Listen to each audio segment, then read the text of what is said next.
সাপ উদ্ধারের সমস্যায় হাওড়া জেলার সর্প উদ্ধারকারীরা নিজেদের জীবন ঝুঁকি নিয়ে সাপ উদ্ধারে নামছে বিভিন্ন সংগঠনের সদস্যরা। বন দপ্তর এবং পরিবেশপ্রেমী সংগঠনের উদ্ধার এবং প্রচারের অভিযানের ফলে মানুষের মধ্যে সচেতনতা বৃদ্ধি পেয়েছে। গত কয়েক বছর আগে পর্যন্ত প্রচুর পরিমাণে বন্যপ্রাণীর পাশাপাশি সাপ মারা পড়ত মানুষের হাতে, কিন্তু বর্তমানে মানুষের মধ্যে অনেকাংশে সচেতনতার বৃদ্ধি পেয়ে তারপরে সাপ বা বন্যপ্রাণী দেখলে মানুষ পরিবেশপ্রেমী সংগঠনের সদস্য অথবা বন দপ্তরে যোগাযোগ করেছে। বন দপ্তরের পর্যাপ্ত কর্মী না থাকার ফলে জেলার বেশিরভাগ সাপ উদ্ধারে নিজেরাই নেমে পড়েছে পরিবেশকর্মী সদস্যরা। বিগত কয়েক বছরে এর সুফল বেশ, কিন্তু একটু দুর্ঘটনা সবকিছু বদলে দিয়েছে।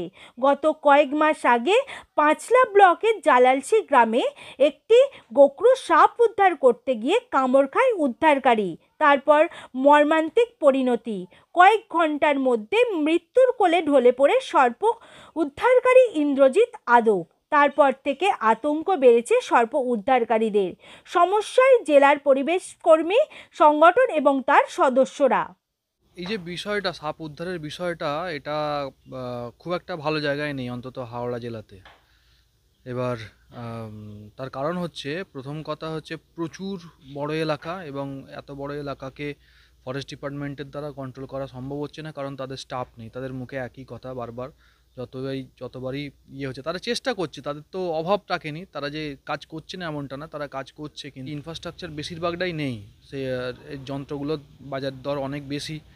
হ্যাঁ, তো সেগুলো মোটামুটি আমরা কোনো রকমে কিছুটা এদিক ওদিক থেকে কেনার চেষ্টা করেছি।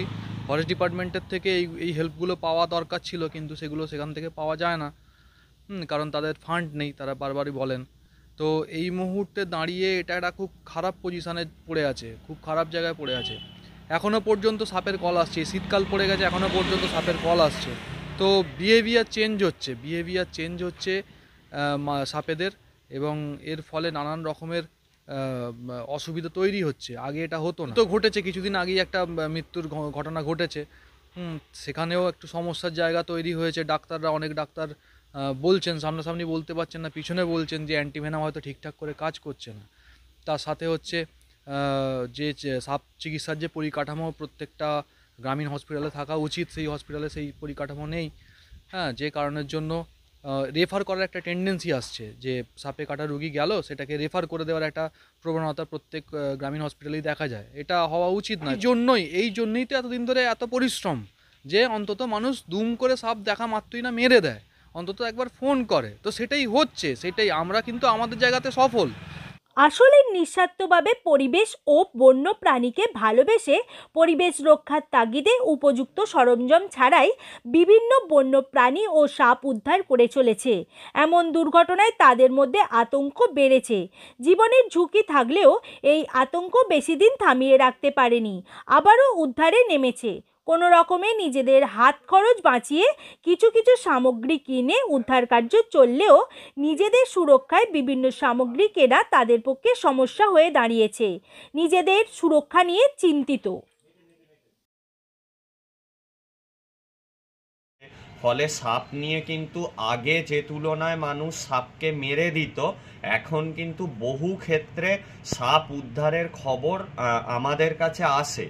এবং আমরা সবাই জানি যে গত কয়েক মাস আগে হাওড়া জেলার পাঁচলা দেউলপুরে ইন্দ্রজিৎ আদক নামে একজন সর্প উদ্ধারকারী একটি গোখরো সাপ উদ্ধার করতে গিয়ে সাপের কামড় খেয়ে মারা যায়।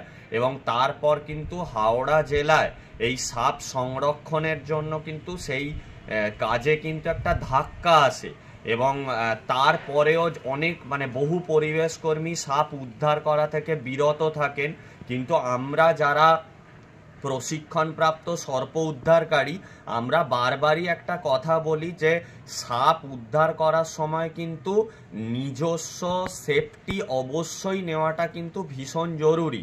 এবং তারপরে সেই ইন্দ্রজিৎ দা চলে যাওয়ার পর দীর্ঘ মাস কেটে গেছে এবং এখন আমরা দেখছি যে শীতকালে যে সাপ শীত ঘুমে চলে যায়, এটা কিন্তু অনেক ক্ষেত্রে এই পরিবেশের যে ক্লাইমেট চেঞ্জের জন্য কিন্তু এটা হচ্ছে না এবং এখনও প্রায় প্রচুর সাপ প্রতিদিনই প্রায় আমাদেরকে উদ্ধার করতে হয় এবং ফলে কিন্তু যারা বন্যপ্রাণ উদ্ধারকারী তাদের তো একটা চাপ আছেই এবং এই সাপ উদ্ধার করতে গেলে ধরুন বাইকে করে যাওয়া, তার একটা তেল খরচা আছে এবং সাপ উদ্ধার করতে গেলে যে সমস্ত সেফটি ইকুইপমেন্টগুলো লাগে সেগুলো যথেষ্ট ব্যয়বহুল এবং তার সাথে যে যারা সাপ উদ্ধার করছে তাদের একটা রিস্কেরও ব্যাপার আছে। কিন্তু সাপকে যেমন উদ্ধার করতে হবে পরিবেশের স্বার্থে, সেরকম মানুষকে সাপ কামড়ালে সেটাও কিন্তু সচেতনতা শিবিরের মধ্যে আমরা সেই সাপের কামড়ে মৃত্যুটা কমাতে পারি।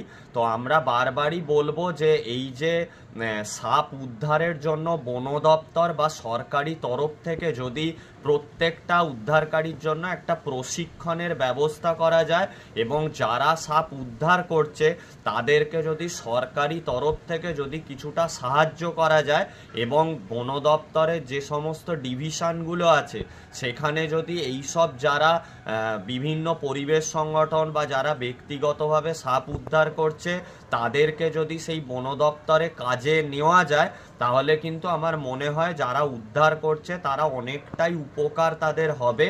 তো এটার জন্য আমি সরকারকে অনুরোধ করব বা বন দপ্তরকে অনুরোধ করব যে তারা যেন এই বিষয়টা একটু গুরুত্ব সহকারে দেখেন। সরকারের সহযোগিতায় নিজেদের সুরক্ষা পেলে আরও নিশ্চিন্তে অনেক বেশি বন্যপ্রাণ বাঁচবে বলে মনে করছেন জেলার বিভিন্ন পরিবেশকর্মী সংগঠনের সদস্যরা।